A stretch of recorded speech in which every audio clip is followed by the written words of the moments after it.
Oi, pessoal, passando aqui rapidinho para fazer esse vídeo para vocês.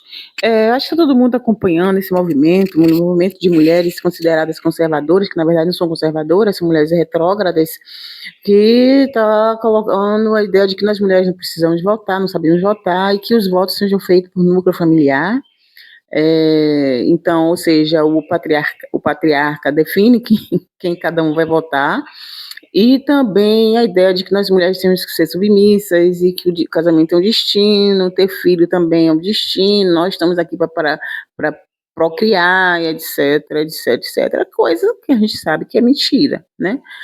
E aí essas mulheres são consideradas antifeministas. Eu não diria somente antifeministas, mas anticientistas, né? Porque a ciência já mostrou que isso não é verdade, né? A filosofia também.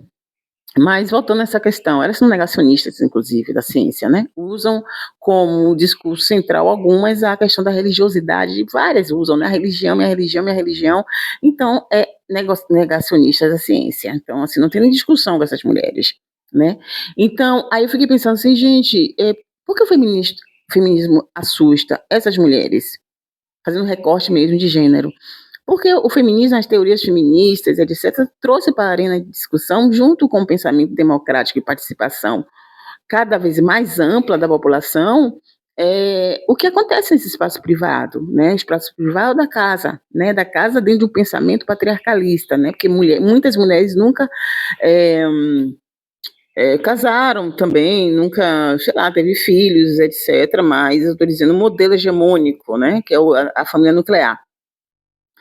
Então, ela traz assim, olha, nesse espaço que se diz tão fofinho, que é o amor que impera, a gente sabe que a maioria não se casa por amor, não é real. Existe nesse espaço, claro que pode existir casos, sim, mas um grande número de mulheres vive situação de deplorável, né?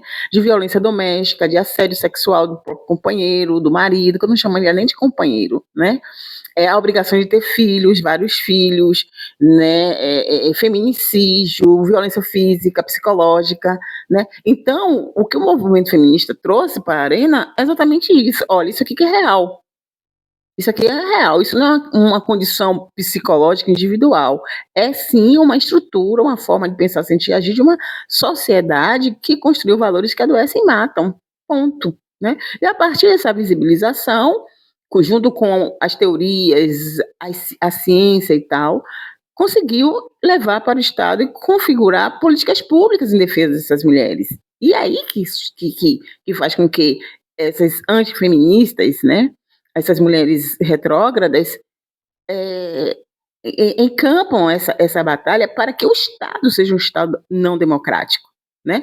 Para que o Estado negue esse direito das mulheres. Elas precisam trazer para o Estado essa responsabilidade, né? E elas precisam de força para isso. Elas estão usando uma prerrogativa, uma forma de expor as suas ideias, que foi conquista do movimento feminista, para destruir o movimento feminista, né? Da mesma forma a gente pode pensar dos teocratas que estão aí falando o tempo inteiro, estão usando a democracia para destruir a democracia, vocês estão entendendo?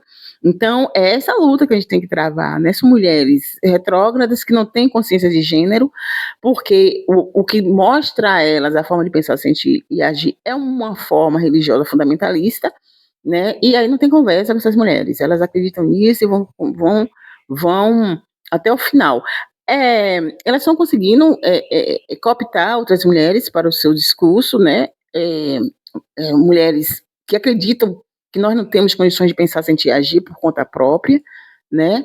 E reunindo para poder trazer essa discussão. A gente está aqui também com algumas representantes, aí coloco a Michelle Bolsonaro, eu coloco a Damares, eu coloco a Júlia Zanata, tem uma outra aí, toda assim, né, branquinha e tudo, cabelo liso, não lembro o nome dela, não, que também fica falando isso e vestindo de uma maneira puritana, é uma coisa muito engraçada, eu acho, às vezes, desculpe aí, né, mas, assim, elas estão aí para justamente fazer esse movimento, né, e elas estão assustadas, porque se elas colocaram isso como objetivo de vida e a gente demonstra que esse objetivo de vida é terrível, é evidente que elas ficam apavoradas, né? E a gente tem que entender também, que muita gente coloca assim, mas como pode mulheres elas serem machistas, patriarcalistas? Não, é porque essa forma de pensar, sentir e agir que estruturou a nossa sociedade vai para além do gênero, né? Por exemplo, eu conheço mulheres feministas extremamente machistas, que dizem assim, o que é que eu não faço por uma amiga encalhada? Isso é uma fala extremamente machista, né? Mulheres intelectuais muito interessantes que disputam macho. Eu já passei por essa situação. Então, essa concepção machista, claro que essas mulheres que estou falando, elas são contra essa concepção de nós mulheres não podemos votar, temos que ficar em casa, etc, etc. Mas tem atitudes também machistas, por exemplo, disputar homem, né? Disputar homem, para mim, é uma atitude deplorável e extremamente machista. Eu conheço um caso mesmo de uma mulher que fica orgulhosa porque o cara é super galinha, tem mulher pra caramba, e ela fica orgulhosa porque ele não larga ela e ela sai como ele, de braços assim, tipo, eu sou a imperatriz, né? Eu acho que ela não entende que é machismo, sei lá o que é, mas enfim, que é machista, né? Porque ela não é, ela tem um discurso não machista, mas eu estou querendo dizer que é tão entranhado que é, a gente vê a reprodução desse pensamento machista, inclusive com mulheres feministas, né? É isso, estamos nessa luta. Eu acho que é uma oportunidade de a gente visibilizar mais ainda o nosso movimento, né? Mais ainda a ciência, mais ainda a filosofia, né? E mostrar assim: olha, tá por fora, isso não existe, o que vocês estão falando é mentira, é mentira. É isso, um beijão que eu vou almoçar agora. Tchau!